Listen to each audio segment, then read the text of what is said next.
PTI के लिए आप ख़ासतौर पे पीपल्स पार्टी का जो मौक़िफ़ है वो इतना हार्ड नहीं है। क्या आप समझते हैं कि पॉलिटिकल पार्टीज़ को रूम देना चाहिए? जिस तरह से आपने पहले भी कहा कि उनको बैन नहीं करना चाहिए, लेकिन अगर इस तरह के इक़दामात पार्टीज़ कर रहे हैं तो उसका सॉल्यूशन क्या होना चाहिए?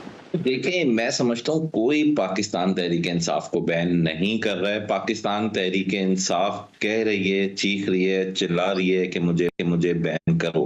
पाकिस्तान एक मल्टी लिंग्विस्टिक मुल्क है। आपके डिफरेंट रिलीजन्स यहाँ पे हैं, यहाँ के बॉर्डर सेंसिटिव हैं। तमाम तर इस वक्त मुल्क के जो माशी इश्यूज हैं या पॉलिटिकल क्राइसिस हैं, वो हम सबके सामने हैं।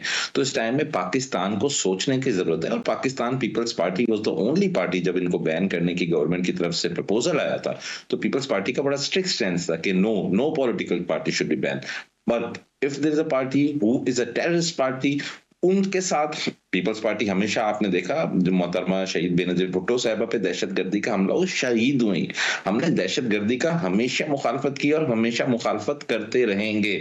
इन्होंने पाकिस्तान की सियासत को, पाकिस्तान को बच्चों की खेल बना दिया है।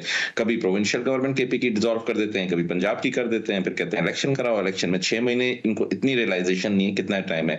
जब मेजोरिटी पार्लियामेंट का फैसला करती है अदम एतमाद के खिलाफ, तो ये उसको नहीं मानते। जजेस इनके हक में फैसले देते हैं तो ट्विटर्स पे बड़े बड़े ट्वीट्स आते हैं, इनके खिलाफ फैसले आते हैं तो जजेस के ऊपर लानतों के और मलामतों के अजीब किस्म के जर्नलों जब इनको सपोर्ट करते हैं तो ये नारे लगाते हैं, जब इनके हक में नहीं होते हैं तो ये इस तरीके से नहीं चल सकता। इस तरीके से मुल्क नहीं चल सकता, इस तरीके से सियासत चलना मुश्किल है। तो हम फिर यही कहेंगे, आपने देखा बीबी आसफा भुट्टो साहब ने भी इमरान खान साहब के लिए अगर कोई इस तरह की रिजर्वेशन है तो उन्होंने एक रिजर्वेशन शो की। Pakistan People's Party democratic party है, डेमोक्रेटिक टूल्स पे यकीन करती है, डेमोक्रेटिक नॉर्म्स पे यकीन करती है। जैसे ही इलेक्शन हुए, सबसे पहले पाकिस्तान पीपल्स पार्टी ने क्या कहा कि हम तमाम पॉलिटिकल पार्टी से बात करेंगे, इंक्लूडिंग पीटीआई। लेकिन पीटीआई ने कहा कि भाई मैं बात करूंगी तो मैं सिर्फ जनरल साहब से बात करूंगी।